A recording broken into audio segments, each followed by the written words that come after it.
on va vous présenter des nouveaux outils qui vont vous permettre d'enrichir les traces que vous allez pouvoir déposer dans votre recueil de lecture. L'outil dessin. Alors, ce que je vais faire, c'est que je vais ouvrir un nouvel onglet dans mon navigateur et je vais venir écrire Canva avec un S. Alors, j'ouvre Canva et vous voyez ici en haut, il y a Nouveau dessin. Alors, quand je fais Nouveau dessin, c'est comme si je m'en allais chercher une nouvelle page blanche en format papier. Alors, arrive ici, vous voyez, à gauche, c'est comme mon coffre à crayon. Et pour pouvoir choisir mes couleurs, je dois appuyer sur le petit rond ici. Puis pour les besoins de l'après-midi, je vais prendre, le crayon de couleur rouge et je vais vous montrer les différentes sortes de crayons qui existent dans cet outil de dessin-là. Alors, le premier, c'est un crayon de bois, on voit. Le deuxième, c'est plus un effet de plume.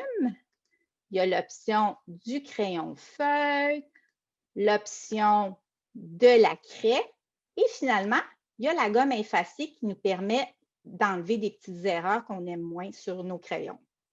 Alors, ce qui va être important, c'est avant de décider de faire une belle création en lien avec une lecture coup de cœur, d'explorer les outils dessin pour pouvoir comprendre qu'est-ce que font ces différents crayons-là, puis voir aussi les couleurs qu'on aurait le goût. Là. Moi, je ne travaillerai pas seulement avec une couleur, mais je fais juste faire une démonstration des outils disponibles.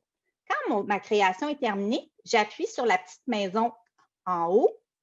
Et là, ce qui va être important, il y a des petits points ici. C'est ici que je vais venir renommer, parce que c'est ce que je fais avec une feuille de papier blanc. Je viens écrire mon prénom sur mon travail. Alors, moi, je m'appelle Julie. J'écris Julie parce que sinon, on ne saura pas à qui est l'illustration. Et la seconde étape sera d'enregistrer en tant qu'image ma création. Parfait. Je vais arrêter là pour l'application Canva parce que je sais qu'il y a des classes qui travaillent avec des ordinateurs. Je sais qu'il y a des classes qui travaillent aussi avec des Chromebooks. Alors, Canva, c'est bien pour les ordinateurs et pour le Chromebook. Mais il y a des classes qui travaillent avec la tablette. Alors, maintenant, ce que je vais faire, c'est que je vais vous partager mon écran pour vous montrer une application sur la tablette. Vous voyez mon écran d'iPad? Alors, mon fond d'écran, c'est une illustration d'Élise Gravel. J'adore Élise Gravel. Et l'application, c'est comme un petit crayon ici en bas. Elle s'appelle Tayasui Sketches. Alors, je l'ouvre. Quand on arrive, il faut choisir un dossier. Et le dossier, c'est important de le nommer. Fait que le dossier, ça va être comme un cartable où on mettrait toutes nos feuilles de dessin à l'intérieur. Alors, j'ai déjà, moi, identifié un cartable à mon nom, Julie. Et ensuite, ce que je vais avoir à faire, c'est appuyer sur le petit plus, comme je vous disais, pour aller me chercher une page de dessin. Et vous allez voir que dans cette application-là, les couleurs ne se retrouvent pas au même endroit. Ma palette de couleurs se retrouve dans le coin droit. Alors, je vais cliquer. Je vais choisir une couleur bleue pour faire ma démonstration. Et c'est ici que j'ai mes choix de crayons. Et si tu repenses à tantôt à Canva, j'ai beaucoup plus de choix dans cette application-là. Alors, je vais te montrer rapidement.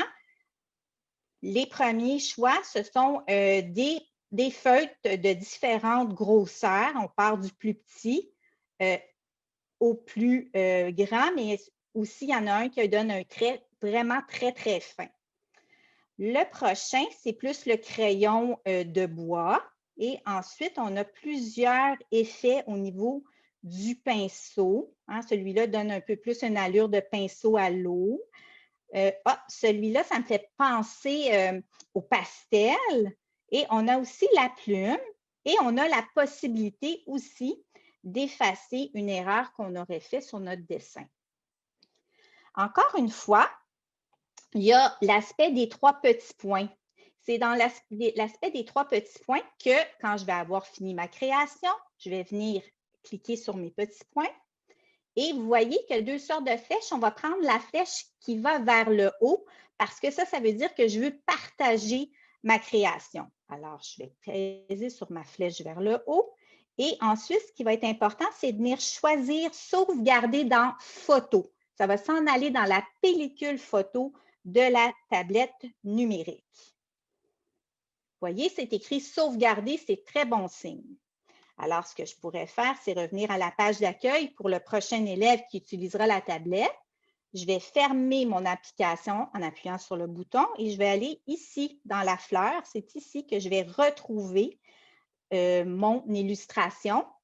Et encore une fois, je vais pouvoir appuyer sur la flèche en haut pour pouvoir partager. Et là, ça sera à voir avec les classes. Il y a des enseignants qui veulent que ça soit partagé dans un OneDrive, d'autres que c'est dans un Google Drive, d'autres que c'est par courriel. Alors, c'est ton enseignant qui va te demander de le partager dans la façon que vous avez l'habitude de partager. Alors, je vais revenir dans mon recueil version Google Slide. Après ça, je vais le montrer en version. Alors, j'ai ma page de papier blanc. Vous vous rappelez tout à l'heure que j'avais enregistré mon dessin. Alors, comment je fais pour venir insérer ma belle création que j'ai faite après ma lecture coup de cœur? Je m'en viens dans le menu « Insérer »,« Images ».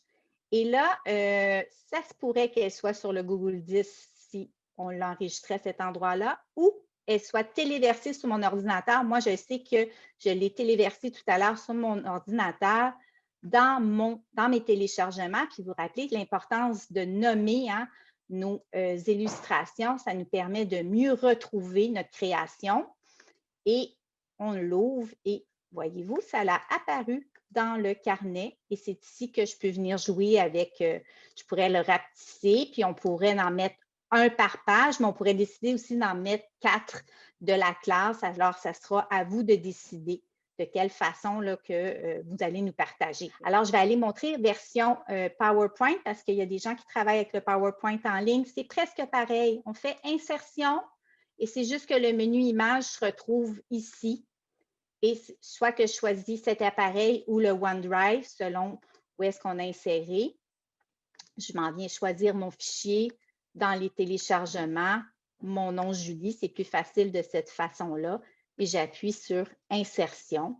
Et là, comme vous voyez, l'illustration est apparue, puis je pourrais décider d'en mettre plusieurs dans la page ou d'en mettre seulement un.